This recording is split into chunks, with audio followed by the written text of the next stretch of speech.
Morning शुभ बिहानी सबैमा।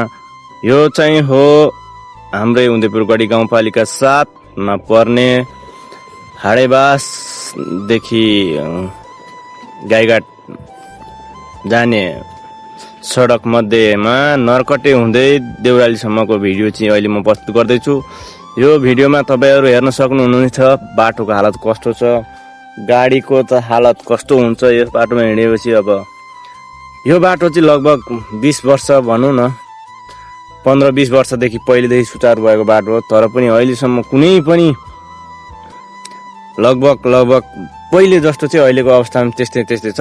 ठाउँ ठाउँ नाली बने, ठाउँ ठाउँ पुल बन्यो, तर बाटोमा अब बाटोको क्षेत्रमा पर्ने भन्ने त्यो दुईटा कुरा पनि पर्न त, तर मेन अहिले बाटो हरेक वर्ष लगभग अघिल्लो वर्ष अब चुनावले गर्दा बजेट नछुटिएला, तर यो वर्ष यो न अघिल्लो 2-3 वर्ष अगाडि बजेट त हरेक वर्ष छुट्याएकै थियो होला।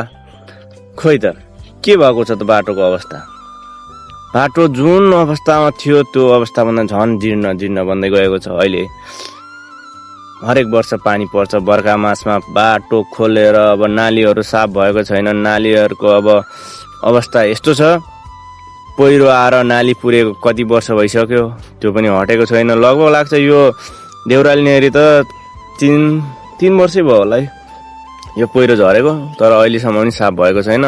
अब खोइ हेरौँ यो वर्षको अब 2083-84 को बजेटले केही साफ हुन्छ कि।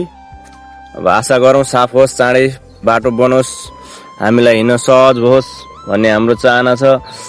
यसै हाम्रा गाउँपालिका वडा नम्बर 7 का स्थानीय सरकारमा रहनुभएका व्यक्तिहरूले चाहिँ यसो यस क्षेत्रको लागि अलिकति ध्यान दिनुपर्ने मुख्य 2 कुराहरू देख्छु म चाहिँ। मेरो धारणामा चाहिँ एउटा रह्यो बाटो र अर्को रह्यो खानेपानी। यसमा चाहिँ तपाईहरुले एकदम जोड दिनु पर्यो। अब हुन त तपाईहरुको कार्यकाल पनि सकिन लागिरहेको छ, त्यही पनि अब हो है फल्नाले यति गर्यो है यो बाटोको लागि भन्ने धारणा बनाएर चाहिँ तपाईहरु जानु होला। यति भन्दै मेरो 2 शब्द यही राख्दै हस्त, धन्यवाद।